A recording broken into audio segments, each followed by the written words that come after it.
দিল্লি ওই যে হাসিনা পালিয়ে গিয়েছে, দিল্লিতে যে বাড়িতে উনি আছেন সেই এলাকার 1000 স্কয়ার ফিটের একটা বাসার ভাড়া হচ্ছে মাসে 25 লাখ। হাসিনা যে বাড়িতে আছে সেই বাড়িটার আয়তন 13,000 বর্গফিট। তাহলে সেই বাড়ির ভাড়া কত? আমার মনে হয়, এটা আমার ধারণা, এই যে শেখ হাসিনা তার আত্মীয় স্বজন সব নিয়ে গিয়েছে, একটা আত্মীয় স্বজনের চোরের দল কিন্তু একটা বাংলাদেশে নাই। বাংলাদেশকে দখল করতে আসবে না, বাংলাদেশ ভেঙে দেবে।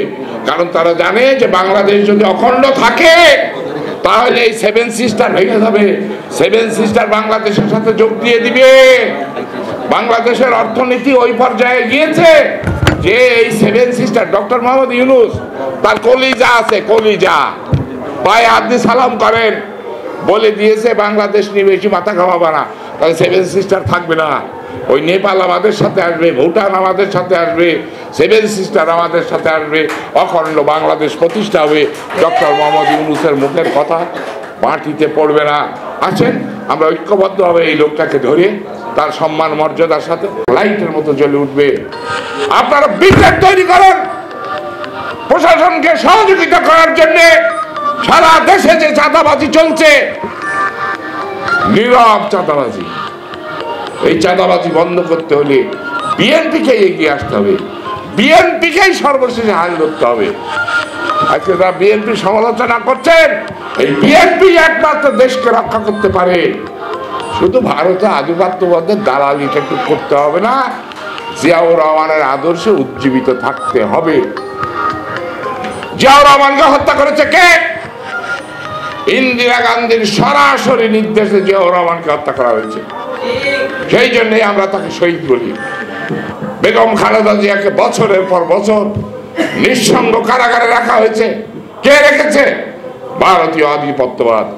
আমাদের নেতা তারেক রহমান আজ পর্যন্ত বাংলাদেশে আসতে পারেননি। কার চক্রান্তে? ভারতীয় আধিপত্যবাদী শক্তির ষড়যন্ত্রের কারণে আসতে পারেনি। সত্য কথা অকপটে বলতে হবে। মারা গেলে যাব। এই দেশের স্বাধীনতা সার্বভৌমত্বকালী হুমকির সম্মুখীন না। অপার সম্ভাবনা। আগামী দিনে হিন্দু মুসলিম ঐক্যবদ্ধভাবে অখণ্ড বাংলাদেশ প্রতিষ্ঠা করে এই সারা পৃথিবীর মধ্যে, এই উপমহাদেশেই শুধু না, সারা পৃথিবীর একটা বৃহত্তম জাতিতে পরিণত হবে ইনশাআল্লাহ। কিন্তু আমাদেরকে ধৈর্য ধরতে হবে। দিল্লি সাউথ ব্লকের কূটকৌশল ষড়যন্ত্রকে মোকাবেলা করে তারেক রহমানের নেতৃত্বে আমাদেরকে একটা শক্তিশালী বাংলাদেশ, ঐক্যবদ্ধ বাংলাদেশ আমাদেরকে প্রতিষ্ঠা করতে হবে।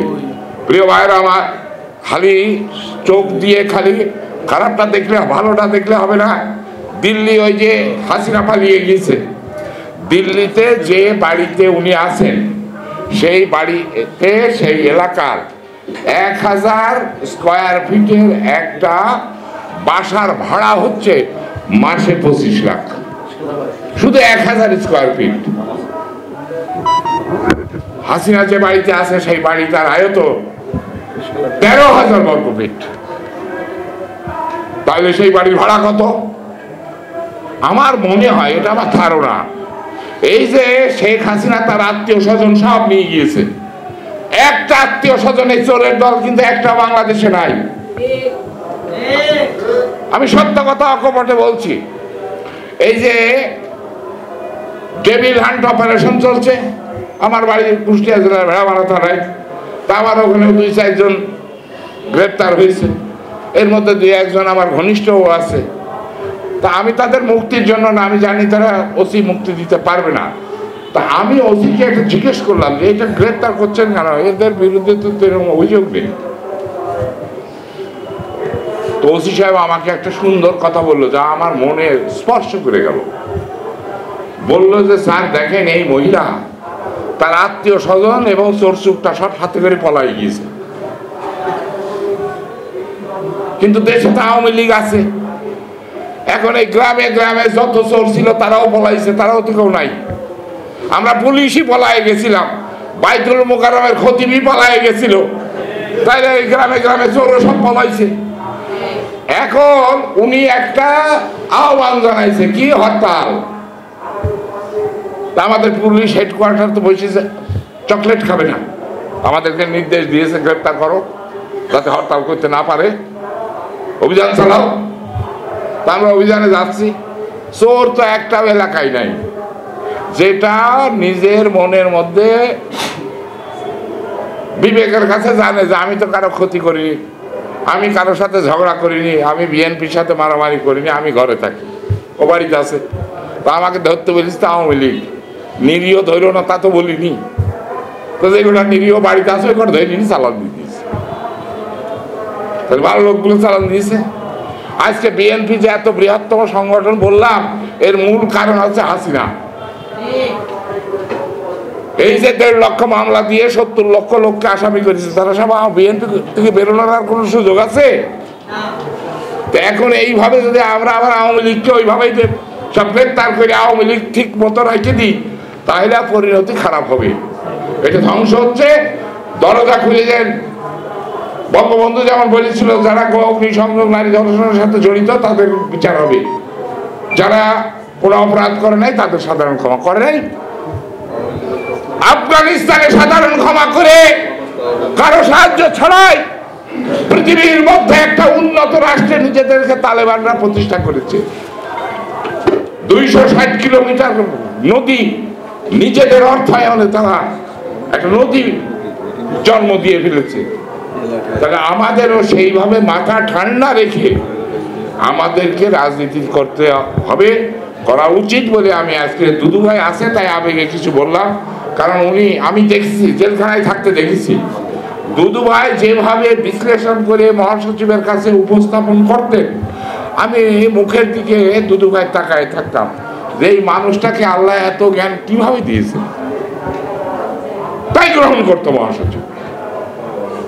আপনারা বিশ্বাস করেন, আমার কথা বিশ্বাস করেন, বিএনপিতে যতগুলা নেতা আছে, যত নেতাই থাক, বিশ্লেষণ করে বাংলাদেশি জাতীয়তাবাদী রাজনীতি, শহীদ জিয়া কে, কাকে বলে, কত প্রকার, কি কি, সেটা আমাদের দুদু ভাই জানেন।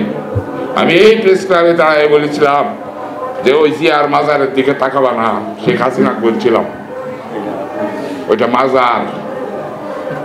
যতদিন আরাফাতের ময়দানে জিয়া গাছ থাকবে ততদিন জিয়ার নাম কিয়ামত পর্যন্ত কেউ মুছতে পারবে না। এই জানুয়ারিতে, এটা মার্চ মাস, এই জানুয়ারিতে জিয়ার মাজার তুলে নেওয়ার কথা ছিল ভাইয়ের আমার। বগুড়ায় গাবতলিতে নিয়ে যাওয়ার কথা ছিল। সেদিন বললো যে খালি মরে মরে মরে না ম্যাডাম সম্পর্কে বললো। তারপরের দিন এই প্রেস ক্লাবে, এই সাইদুরের প্রোগ্রামে আমি বলছিলাম ম্যাডাম জিয়াকে আজকের পর থেকে হাসিনার এই কথাই আল্লাহ এমন বিরাট ভজন ওর উপর হয়েছে যে ম্যাডাম জিয়া বেঁচে থাকবে, ওর পতন দেখবে, ওর মৃত্যু দেখবে, তারপরে আল্লাহ তাকে জীবন নেবে।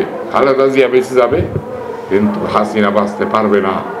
কারণ জীবন মরণ নিয়ে এরকম উপহাস করা ঠিক না। এই মুসলমানরা আমরা জানি না যতবার এই বাংলার মাটিতে হিন্দু শাসন এসেছে ততবার নির্যাতন নেমে এসেছে মুসলমানদের উপরে। যতবার মুসলিমরা এই বাংলাদেশ শাসন করেছে তখনই হিন্দু মুসলিম ভাই ভাই ঐক্যবদ্ধভাবে আমরা এই বাংলাকে গড়ে তুলেছি। আসেন, সেই এখতিয়ার উদ্দিন বখতিয়ার খলজি বলেন, ওই শামসুদ্দিন ইয়েকে বলেন, তো আজকে আমরা বলতে চাই যে বাংলাদেশকে যে বিরুদ্ধে স্বাধীনতা, সার্বভৌমত্ব এবং ডক্টর মোহাম্মদ ইউনূসকে বলবো আপনার সম্মান এবং মর্যাদা বজায় রেখে যথাসময়ে ডিসেম্বরের মধ্যে একটা জাতীয় নির্বাচন অনুষ্ঠান করে জাতিকে মুক্তি দেন। সবাইকে ধন্যবাদ। আসসালামু আলাইকুম।